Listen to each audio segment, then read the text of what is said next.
오늘 이 아침 이 예배 참여한 여러분들을 주의 이름으로 환영하고 축복합니다.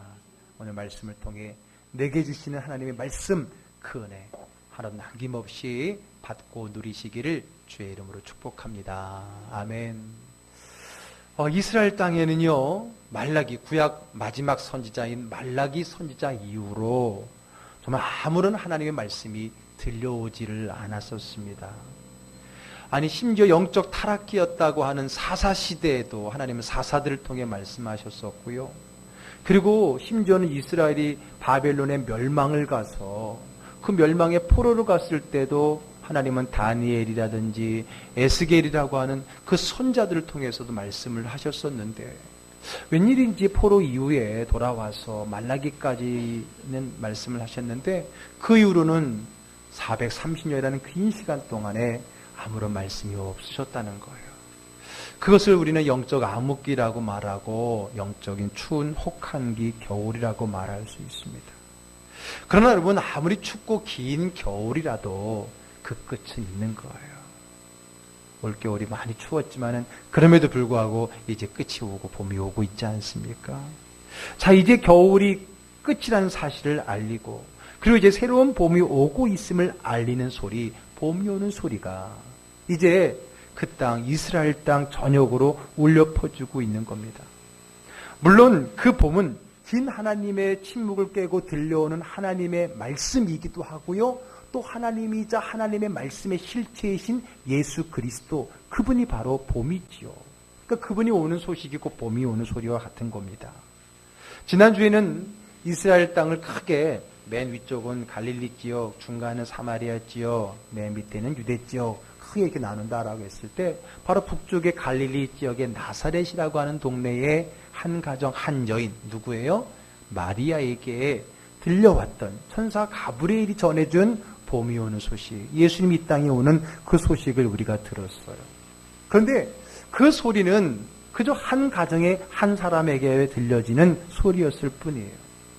그리고 나서 여전히 그 땅은 여전히 영적인 혹한기, 추운 겨울을 보내고 있었어요. 그로부터 이제 30년이 지나고 난 후에 이제 그 봄이 오는 소리는 이제는 한 사람 한 가정에가 아니라 이제는 이스라엘 온 땅에 드디어 울려 퍼지기 시작합니다. 그 시작점은 다름이 아니라 이제 배 밑에 있는 유대 지역, 그 유대 지역의 유대 광야라는 곳에서 그 이제 봄이 오는 예수님에 대한 소식이 이제 온 나라로 전해지기 시작을 했어요. 자, 오늘 본문의 1절의 말씀을 한번 같이 읽어볼게요. 그때 세례 요한이 이르러 유대 광야에서 전파하여 말하되, 예. 자, 오늘 본문이 그때에라고 시작을 해요. 그럼 그때가 어느 때냐? 그때는 이제 그 앞에 2장의 말씀을 봐야 되는데, 2장의 말씀은 바로 예수님이 태어난 사건을 이야기해 주고 있는 거예요. 태어나고 난 사건. 그래서 이 그때라는 말은 바로 30년이라고 하는 시간이 들어가 있는 거예요. 지난주에 하나님께서는 가브리엘 천사를 통해서 마리아에게 봄이 오는 첫 번째 소식, 네가 아들을 잉태하여 아들을 낳을 것이다 라고 말했던 소식을 들려주고 난 다음에 참 많은 일들이 있었어요. 그와 약혼했던 요셉에게도 말을 해주어서 그 요셉은 더 늦기 전에 그 마리아와 결혼을 하게 되어지고요. 그로부터 1년 뒤에 나사렛이 아니라 바로 저 유대 땅 베들레헴에서 우여곡절 끝에 아들 예수를 낳게 되죠. 왕이 태어난다라고 하는 그 말을 들은 그때 그 땅을 다스렸던 헤롯 대왕은 그 아이를 죽이기 위해서 혈안이 됐을 때 예수님은 그래서 잠시 이집트, 애굽으로 피난을 가셨었어요. 그러고 난 다음에 헤롯 대왕이 죽었다는 소리를 듣고 다시 이제 유대 땅으로 돌아왔는데, 바로 마리아와 요셉이 살던 바로 갈릴리 나사렛으로 돌아가서 거기에서 살게 됩니다. 그래서 거기에서 요셉이 목수였으니까 목수 요셉의 아들로서 30년이라는 삶을 살아갔다라는 거예요. 그래서 오늘 본문에 그때라고 하는 것은 그러한 30년의 시간이 흐르고 난 때에 라는 의미가 들려있는 거예요. 그리고 30년이 흘린 바로 그때에 이제 한 가정에만 들려왔던 그 땅에 봄이 오는 희망의 소식이 이제는 온 땅으로 퍼지게 되는 순간을 맞이하게 된 거예요. 장소는 어디라고요? 유대 광야예요. 그러면 그 소식을 전한 사람 누구예요? 지난주에는 천사 가브리엘이었는데 오늘 이 온 땅의 유대 광야에서 봄에 오는 소식을 전하는 그 사람은 다름이 아니라 세례 요한입니다.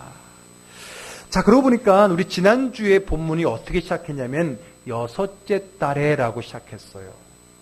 그리고 그 여섯째 달이라고 하는 것은 무엇에 대한 여섯째 달이냐면 그 앞에 나와 있는 세례 요한을 잉태한 어머니 누구예요? 엘리사벳.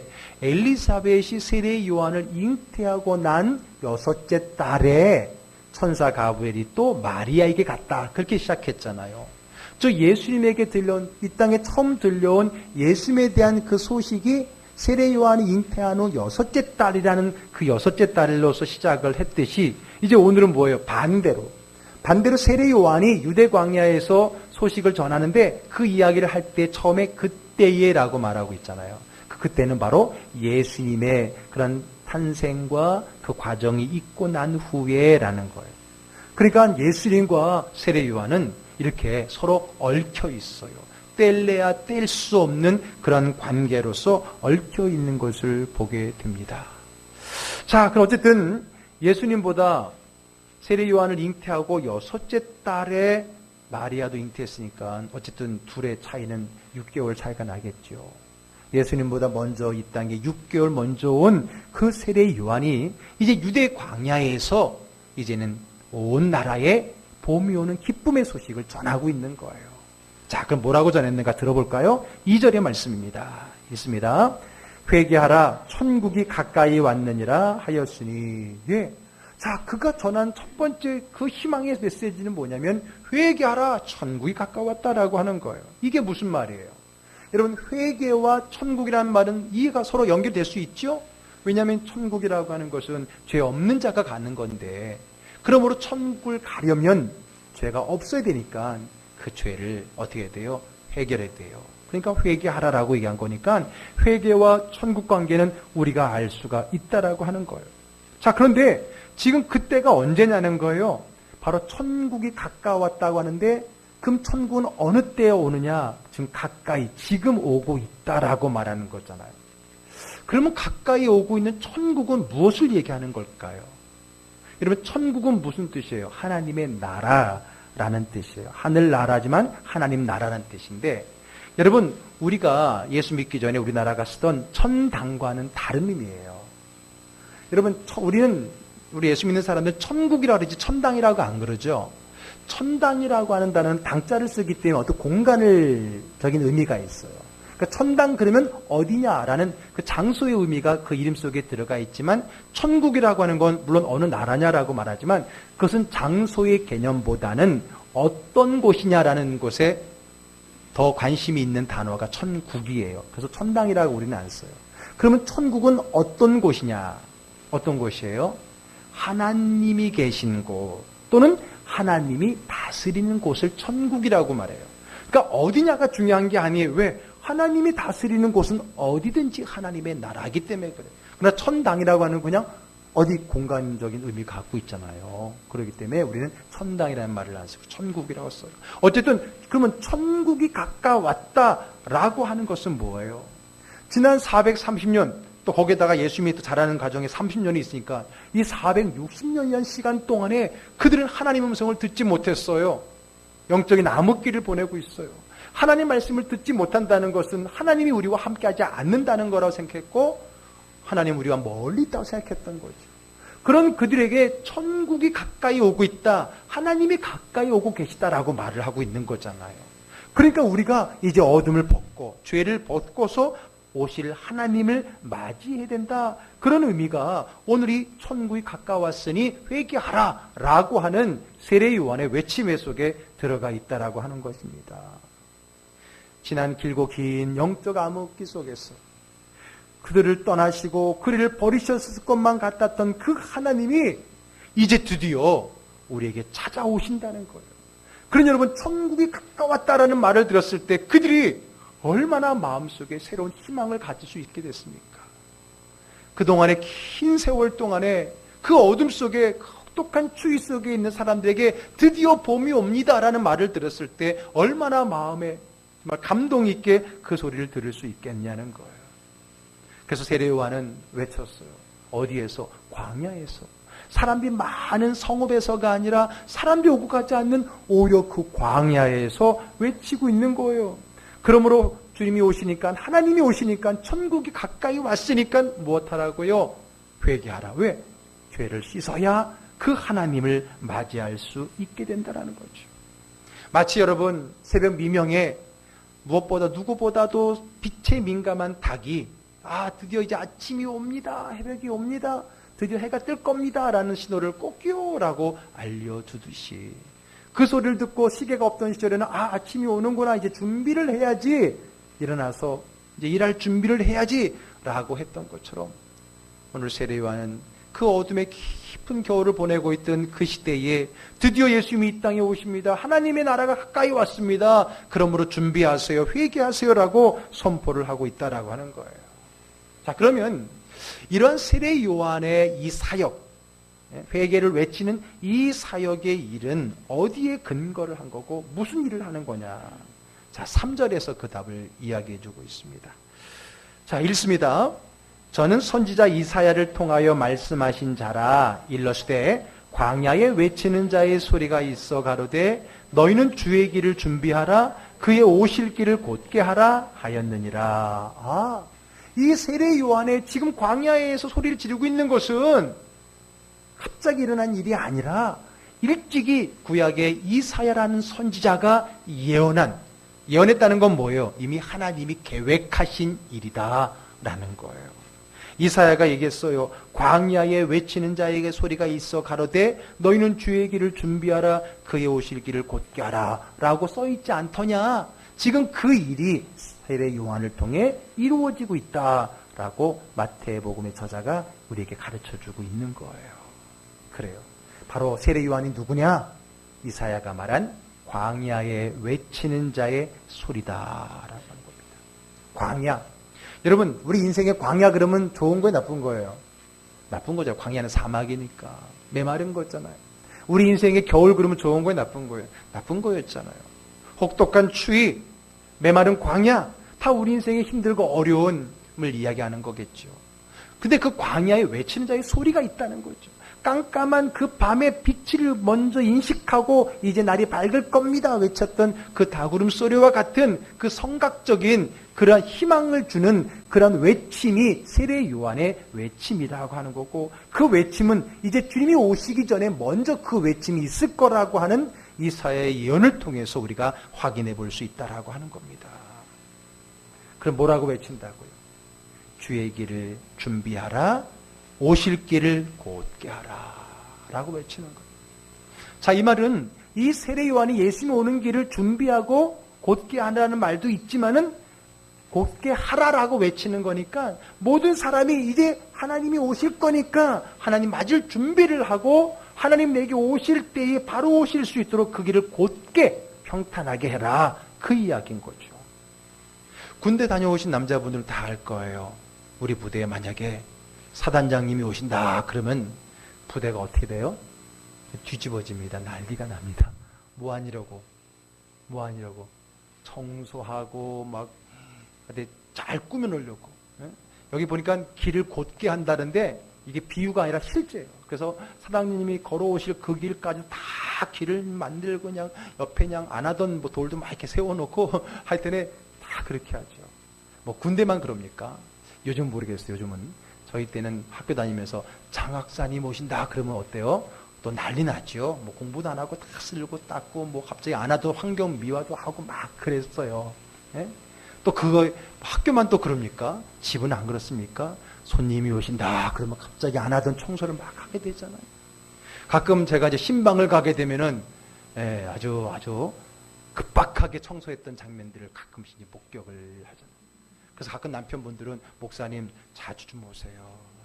그래야 우리 집이 좀 깨끗해질 것 같다. 그래서 그렇잖아요. 여러분, 주님 오신다라는 하나님의 나라가 가까웠으니 그 길을 예비하고 곧게 하라고 오늘 그것을 먼저 주님 오셨을 때 그때 낭패 보지 않도록 지금부터 그 길을 곧게 하고 준비하고 예비하라. 그래서 내 죄를 씻고 회개하라라고 지금 세례 요한이 외치고 있다라고 하는 거예요. 무엇을 준비하냐? 회개하라. 죄를 내어놓고 씻음 받으라 라고 하는 거예요. 왜? 죄인은 하나님 나라에 들어갈 수 없거든. 하나님이 왔는데 내가 죄가 있으면 나는 죽는 거거든. 그러니까 우리 죄를 씻어내라, 회개하라 라고 이야기하고 있는 거예요. 그동안 긴 영적 암흑기 동안에 찌들어있던 그 영적인 허물들 때가 있을 거예요. 그것을 씻어내야 된다는 거예요. 안 오실 것 같아서 방치했던, 그리고 외면하고 살았던 그 더러운 죄를 이제는 다 씻어내야 된다라고 하는 거예요. 이 세례 요한의 외침이 많은 사람들, 특별히 주님 오시기를, 정말 우리 인생의 이 겨울이 끝나기를 기대했던 많은 사람들에게 강한 울림이 되지 않았겠습니까? 야, 드디어 오시는구나. 얼마나 감격이 됐겠어요. 그래서 많은 사람들이 그에게 나왔어요. 앞에도 말씀드렸지만은 사람들이 많이 모이는 성읍이 아니라 사람이 다니지 않는 광야에서 외쳤음에도 불구하고 그 소리를 듣고 또 그 소리를 듣기 위해서 수많은, 그 겨울이 끝나기를 소망하는 간절히 갈급한 그 심령들이 모여들기 시작했다는 거예요. 그래서 그 얘기를 듣고 이제 죄를 회개하고 자기 죄를 고백하고 그랬던 거예요. 그랬더니 요한이 그 사람들 데리고 어디로 갔어요? 어디로 갔어요? 요단강으로 갔어요. 유대 광야가 어디냐면은, 여러분, 유대 땅의 동쪽에는 사해가 있어요. 사해가. 그 사해의 바로 옆이 유다 광야입니다. 사해는 갈릴리 호수로 해서 요단강으로 물이 쭉 흘러 들어오는데, 물은 흘러 들어온 데가 있지만 나가는 데가 없어요. 그래서 사해, 죽음의 바다예요. 그러면 들어오기만 하고 나가지 않으면 물이 넘쳐야 되는데 넘치긴요. 오히려 점점 줄어들고 있어요. 왜 그러냐? 거기는 아주 뜨거운 광야이기 때문에 그래요. 그래서 물은 오히려 증발하는 양이 더 많을 정도로. 그래서 그 사해의 옆이 유대 광야예요. 거기서 지금 오늘 외치고 있는 거예요. 외치고 있는 건데, 거기서 바로 사해 바로 위쪽에 또 요단강이니까 바로 그 회개하겠다는 사람들을 이끌고 이제 세례 요한이 바로 요단강에 가서 뭘 해요? 세례를 주게 된 겁니다. 자, 6절의 말씀 한번 읽어볼까요? 자기들의 죄를 자복하고 요단강에서 그에게 세례를 받더니, 예, 자기 죄를 자복하고 뭐예요? 고백하고 자기 죄를 드러나고, 여러분 드러내야지 그 다음에 회개가 되는 거예요. 감추고선 회개가 안 되죠. 자기 죄를 자복하고 요단강에서 그 죄를 씻는 예식인 세례를 받았다라고 하는 거예요. 자, 물 세례는 물로 씻는다. 뭘 씻어요? 죄를 씻는다라는 의미를 가지고 있는 거예요. 그런데 그곳에서는 정말 회개하기 위해서 나온 사람들만 있었느냐? 아니라는 겁니다. 갑자기 어떤 사람이 나타나서 또 사람들이 많이 몰려간다니까 덩달아 구경하러 온 사람들도 많이 있겠죠. 뿐만 아니라 그들 가운데 누가 있었냐면은, 지난 430년, 또 플러스 예수님이 자란 기간 30년이니까 지난 460년간 이 그땐 기독교가 아니죠. 유대교죠. 그 유대교는요, 영적 암흑기, 더 이상 선지자가 나타나지 않는 시대를 살아가다 보니까 어떻게 조금 변질이 되냐면은 종교적인, 형식적인 종교로 변질이 돼버립니다. 그래서 그들은 율법을 정해놓고 그 율법을 지키는 일에만, 의미보다는 지키는 행위에만 관심을 갖는 그런 종교로 변형이 되어지는데, 그 변형에 주도되는 그런 형식적인 종교의 대표적인 주자들이 바리새파하고 사두개파라고 하는 겁니다. 여러분, 주보를 어떻게 좀 꼼꼼히 읽고 계신가요? 꼼꼼히 읽으시라고 제가 여러 가지를 적어 놓는데, 저희 교회 주보는 예배 순서지가 아닙니다. 예배 순서는 그저 한 페이지뿐이에요. 여러분들의 신앙에 도움을 줄 수 있는 글들을 좀 많이 넣으려고 노력하고 있는 책이니까 잘 읽으시고 1년에 모아서 이거 책을 만들면 좋은 교회의 책이 될 수 있어요. 이번에도 좀 주보의 제일 가운데는 신앙에 대한 도움이 되는 책들을 제가 늘 요약해 놓는데, 마침 이번 주의 내용 차례가 뭐냐면, 보세요. 제가 교회교의 함정을 피하겠습니다라는 글의 내용이에요. 교회교가 뭐예요? 기독교가 아니라 교회교는? 기독교는 그리스도란 뜻이라 그랬죠? 그리스도를 믿는 교회인데, 교회교는 뭐예요? 교회를 믿는 교회. 그런 얘기인 거죠. 교회를 믿는 교회라는 게 뭐예요? 형식적인 교인들, 종교 활동만 있는 교인들, 그런 어떤 교인들의 표현을 여기는 이제 교회교라고 표현을 한 거죠. 쉽게 말하면 지금 오늘 이 세례를 주고 받는 이 자리에 참여한 바리새파, 사두개파 사람들도 그러한 사람들로 많이 있게 됐다는 거예요. 그들은 하나님의 말씀의 깊은 의미보다는 어떤 형식을 정해놓고 그 형식의 기준을 가지고 지켰느냐 안 지켰느냐를 가지고 신앙의 상하를 매기는 그런 사람들이었다는 거예요.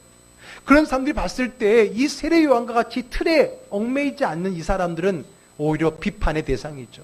그러니까 그들은 지금 은혜를 받기 위해서 모였다기보다는 어디 이단이 나왔나 해서 이단 판별하라고 왔는지도 몰라요.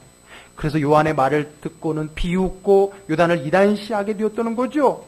그런 것을 알고 있는, 그런 눈빛을 이미 알게 된 요한이 그들에게 일침을 가합니다.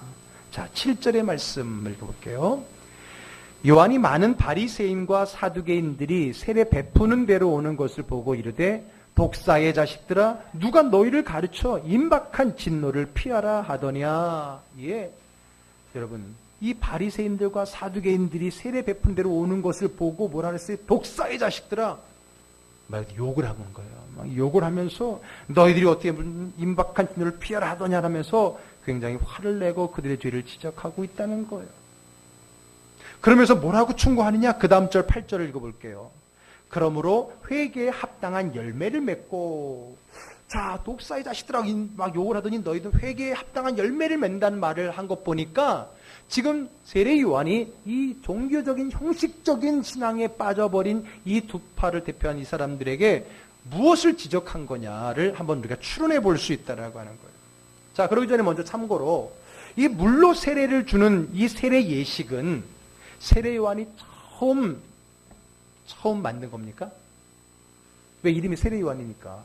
세례 요한이 처음 만든 걸까요? 아닙니다. 아닙니다. 물로 씻는, 이 죄를 씻는 예식은 이미 유대교부터 오래전부터 있어 왔던 예식이에요. 여러분, 출애굽할 때 성막을 만드는데 성막에 보게 되면 처음에 성막들의 번제단이 있죠. 번제물을 태우는. 그 다음에 성소로 들어가기 전에 있는 게 뭐예요? 손 씻는 거. 그게 뭐예요? 물두멍이라고 그러는 거예요. 물항아리가 있어요. 손을 씻는 거예요. 누가? 제사장이 성소에 들어가기 전에 손을 씻어요. 왜? 죄를 씻는 거거든요. 제사장인 나도, 아무리 제사장이라도 내가 죄가 있으면 내가 하나님 앞에 들어가면 나는 죽거든요. 그렇기 때문에 그 죄를 씻는 예식을 그 물두멍에 손을 씻으면서 들어가는 거예요. 그것도 세례의 의미인 거예요. 뿐만 아닙니다. 유대인들은 가정마다 물 항아리가 있어요. 그래서 밖에 나갔다 들어오면 그 물로 발을 씻는데 단순히 더러웠기 때문에, 흙 묻었기 때문에 씻는 것이 아니라 영적인 의미가 있는 거예요. 세상을 다니며 나도 모르게 지었던 죄를 집에 들어오면서 씻는 거예요. 그런 의미에서 집을 성전으로 보았던 거죠. 요한복음 2장에 예수님께서 가나의 혼인잔치에서 물로 포도주를 만들었을 때 그 물이 뭐냐? 바로 이 예식, 정결 예식에 쓰는 물 항아리에 물을 담아서 한 거라고 하는 거예요. 어쨌든 물로 씻는 예식, 이 세례 예식은 유대교에 있어서의 새로운 게 아니었어요. 그러니까 세례 요한이, 물론 그는 세례 요한은 지금 요단강에서 좀 물을 붓고 있거든요. 그 장면을 보면서 야, 참 새로운 거다 막 그러면서 우리도 한번 받아볼까? 그런 마음으로 와 있는 게 아니라 그것을 보면서 비웃는 거예요. 아니, 정해진 성전에서 또는 정해진 회당에서 이런 절차를 밟혀서 말이야, 우리가 이런 과정을 줘서 세례를 주고 받아야 되는데 저거는 아무나 하네, 뭐 쉽게 하네. 쉽게 말하면 그거예요. 교회 와갖고 한 1년은 지나야 되고 성경 공부도 해야 세례를 주는 거지, 오자마자 바로 주네, 뭐 이런 여러 가지 틀에 의해서 그것을 정죄하고 있는 것이고, 혹은 야, 너희들 이제 세례 받냐? 나는 벌써 받았다. 그런 마음을 가지고 이 회개에 대한 영적인 의미에 대한 깊은 삶의 체험과 그 세례받은 자로서의 삶의 모습은 보이지 않은 채 세례를 어떻게 받았느냐, 언제 받았느냐, 그것만 가지고 논하는 형식주의자들인 그 사두개인 바리새인들을 향하여서 지금 외치고 있는 거예요. 그래서 뭐라 그랬어요? 회개에 합당한 열매를 맺는 게 중요하다. 그 이야기를 하고 있다라고 하는 거죠.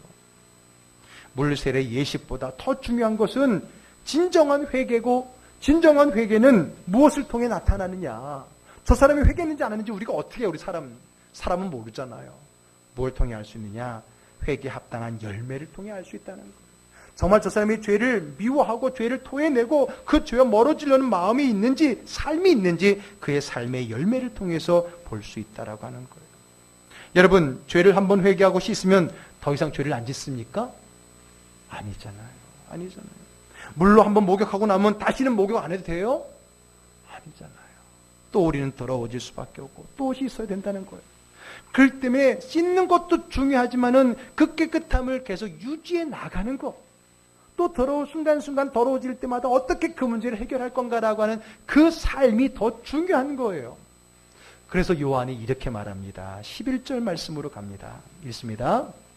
나는 너희로 회개하게 하기 위하여 물로 세례를 베풀거니와 내 뒤에 오시는 이는 나보다 능력이 많으시니 나는 그의 신을 들기도 감당하지 못하겠노라. 그는 성령과 불로 너희에게 세례를 베푸실 것이요. 아멘.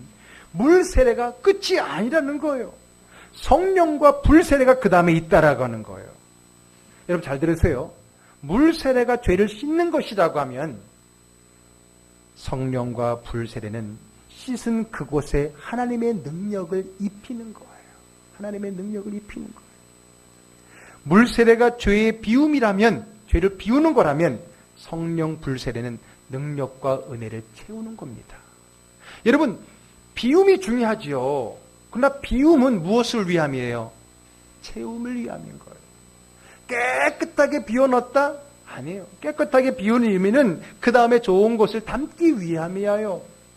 설거지를 깨끗하게 해놓은 것은 그 다음에 뭔가를 담으려고 하는 거지. 물론 전시용이라면 할 수 없겠지만, 그러나 우리는 사용하는 도구이기 때문에 그런 거예요. 그래서 예수님의 비유에도 보게 되면요, 더러운 마귀들로 꽉 차 있어서 깨끗하게 치워놨더니, 그리고 아무것도 안 채웠더니 나갔던 귀신이 돌아다니다가 있을 곳이 없어 다시 와봤더니 깨끗하고도, 이야 좋네. 그러니까 어떻게 했다 그랬어요? 자기 친구 마귀들까지 다 데리고 들어왔다 그랬잖아요. 채움이 중요한데 비움이 있고 나면 채움이 있어야 되는 거예요. 우리가 죄사함을 받는 것으로 끝나지 않고 이제는 그 안에 하나님의 영으로 채워야 다시는 죄 가운데 살지 않는 새로운 믿음의 삶을 살아가게 되는 거예요. 아멘. 그래서 여러분, 거듭남이라고 하는 것은 깨끗하게 씻고 새로운 것을 채워 살아가는 삶의 시작을 얘기하는 것이고, 그러한 삶을 가리켜서 성화, 성결이라고 이야기를 하는 거예요. 그래서 여러분, 오늘 보니까 회개에 합당한 열매가 중요하다라고 했으면, 물세를 통해서 회개가 됐으면 그 다음에 회개에 합당한 삶이 중요하다. 근데 이 삶은 내가 할 수 있는 게 아니거든요. 그것은 성령 세례, 불 세례를 받아서, 다시 말해서 내 안에 하나님의 영이 계심으로, 그분이 나의 삶을 주관하심으로 말미암아 그렇게 사라지는 것이지, 내가 세례 받아서 결단했다고 해서 그렇게 되나요? 여러분, 세례 때 결단할 때도 다 사라져요? 아니잖아요. 그러나 내 안에 성령의 세례를 받아서 그 성령이 내 안에 충만할 때에 그 성령을 따라 사는 삶이, 이게 성령, 그래서 그 열매를 성경은 이런 열매 있는 삶을 뭐라 그러냐? 성령의 열매라고 말하는 거예요. 자, 성령의 열매가 성경에 나와 있죠? 갈라디아서 5장 22절 23절 같이 읽어볼까요? 오직 성령의 열매는 사랑과 희락과 화평과 오래 참음과 자비와 양성과 충성과 온유와 절제니. 몇 가지예요? 9가지. 그래서 성령의 9가지 열매. 물론 9가지만 있겠습니까? 그러나 대표적인 이 9가지, 정리된 이 9가지, 이것을 그냥 열매라고 말하지 않고 무슨 열매? 성령의 열매. 그 말은 뭐예요? 내가 회개했다고 되어지는 삶이 아니라 회개하고 비운 곳에 하나님의 은혜와 능력인 성령님을 채울 때에 내 삶을 통해 드러나는 열매, 그 열매가 이렇게 9가지로 정리될 수 있다라고 하는 거예요. 그래서 세례 요한은, 나는 지금 너희들에게 회개를, 비움을 이야기하고 있지만은 이게 끝이 아니다. 비워놓기만은 뭐하냐. 오히려 깨끗해지면 더 나쁜 걸 채워질 수도 있는데, 비우는 것은 시작이지만 이제 여기에 채워야 된다. 나는 비우게 하지만은 채우시는 분은 누구라고요? 내 뒤에 오시는 분 누구예요? 예수님, 하나님의 아들이신 예수님, 하나님이신 예수님, 그분이 오셔서 성령으로 여러분의 마음을 채울 때에 이제 우리가 비움 속에 체험을 가지고 그 성령의 능력으로 열매 맺는 삶을 살 수 있게 된다라는 것을 가르쳐주고 있는 것입니다. 그러므로 오늘 세례 요한은 스스로를 광야에서 외치는 소리라고 정리를 했어요. 메마른 광야에서 푸르른 희망의 소식을 전하는 자, 이 혹독한 추운 겨울 인생에 봄의 소식을 전하는 자, 이분이, 이 봄은 바로 누구예요? 예수님이라는 거죠. 그래서 요한은 물 세례를 주지만은 예수님은 성령의 불 세례를 주십니다. 이것을 우리가 지금 봄의 비유로 마친다면, 요한은 봄비로 싹을 틔우긴 하지만은 그것이 꽃이 피고 열매 맺게 하는 것은 예수님이 주실 불세례라 했으니까 봄볕이 아니겠느냐. 이렇게 비유하면은 이해가 되시겠죠. 요한은 물세례를 통해서 얼어붙은 땅에 봄비로 싹을 틔우지만은 예수님께서는 따스한 햇살 봄볕으로 불세례로서 그들에게 꽃이 피고 열매 맺게 하신다라는 것을 오늘 우리에게 들려주고 있는 겁니다. 봄이 오는 소리, 그것을 전하는 봄의 전령자. 지난주는 천사 가브리엘이 봄의 전령자였다면, 전령 뭐예요? 군대에서 전령 뭐예요? 소식을 먼저 봐서 전하는 사람이잖아요. 그 전하는 사람, 명을 전하는 사람. 봄의 소식을 전하는 이 전령자, 오늘 세례 요한이라는 거예요. 그는 이 땅에 봄이신 예수님을 전하고 많은 사람들 마음에 믿음의 싹을 틔우는 그런 사람이었습니다. 그렇다면 우리는 누구일까요? 물론 그 봄의 전령을 통해서 봄의 소식을 듣고 그 봄볕을 통해서 꽃을 피고 성령의 은혜의 삶을 사는 사람들입니다. 그리고 또 우리에게 주어진 사역은 뭡니까? 봄이 오는 길목인 3월에 우리는 어디서 무엇을 하고 있습니까? 예수님의 십자가를 묵상하는 지금 사순절 기간에 우리는 어디서 무엇을 하고 있습니까? 지난 주간 사순절 기도회를, 사순절 기간 작정밤 기도회를 통해서 십자가의 주제를 설교를 했지만, 우리가 십자가를 따른다는 게 뭡니까? 그저 한 끼 굶고 특별 기도회에 물론 해야 돼요. 필요합니다. 그러나 그게 다가 아니죠. 중요한 건 뭡니까? 그 십자가를 지러 오신 그 예수님의 십자가의 길을 함께 걸어가는 것 아니겠습니까?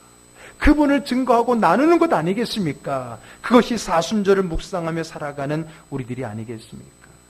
그러므로 주님은 오늘 우리 2000년 전에 세례 요한을 봄의 전령자로 부르셨던 그 주님이 이제 오늘 우리를 하고 광야에서 외치는 자의 소리, 추운 겨울에 봄의 소식을 전하는 그 자의 봄의 전령자로 우리를 부르시고 계십니다. 아멘. 그러므로 광야와 같은 메마른 영혼들에게 복음의 봄비로 적셔주어야 되고요, 겨울과 같은 혹독한 인생을 사는 사람들에게 따스한 봄의 소식을 전하는 자들이 되어야 돼요. 내가 그런 소식을 듣고 기쁨의 삶을 살았던 것처럼 여러분 주변에 광야와 같은 인생, 겨울과 같은 인생을 사는 사람들이 있어요.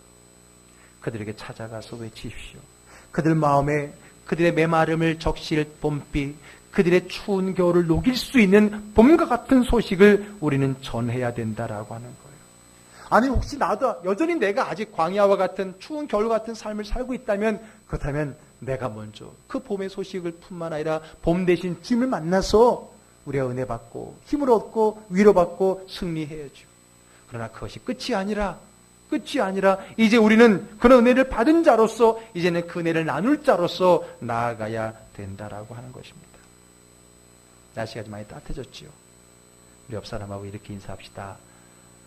전도하기 딱 좋은 날씨네요. 네. 놀러 가기 딱 좋은 날씨가 아니라 전도하기 딱 좋은 날씨네요. 자, 이번부터 우리 전도를 화요일로 옮기고 우리 전도 용품을 좀 새롭게 바꿨는데 뭘 바꿨냐면 황사 마스크로 바꿨습니다. 자, 봄이 오는데 참 좋은데 봄에 방해꾼들이 있어. 뭐예요? 황사, 미세먼지, 꽃가루. 그렇죠? 그래서 우리가 마스크를 준비했어. 그 봄의 방해자를 잘 차단하고 하나님의 은혜의 따스한 봄볕을 누릴 수 있도록. 그래서 화요일날 모여서 이 지역의 사람들에게 또 물품을 나누고 사랑을 나누면서 섬기면서 우리가 전도를 하려고 합니다.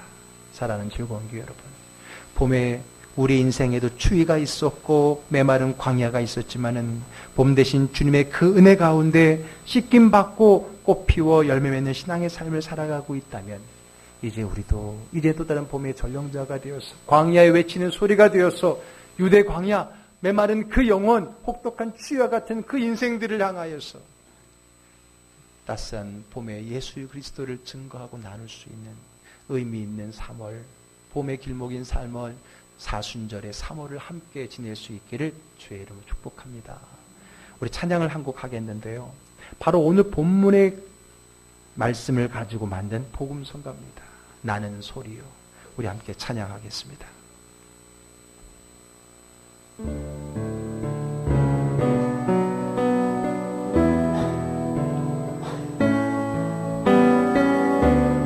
나는 소리요. 나는 큰 소리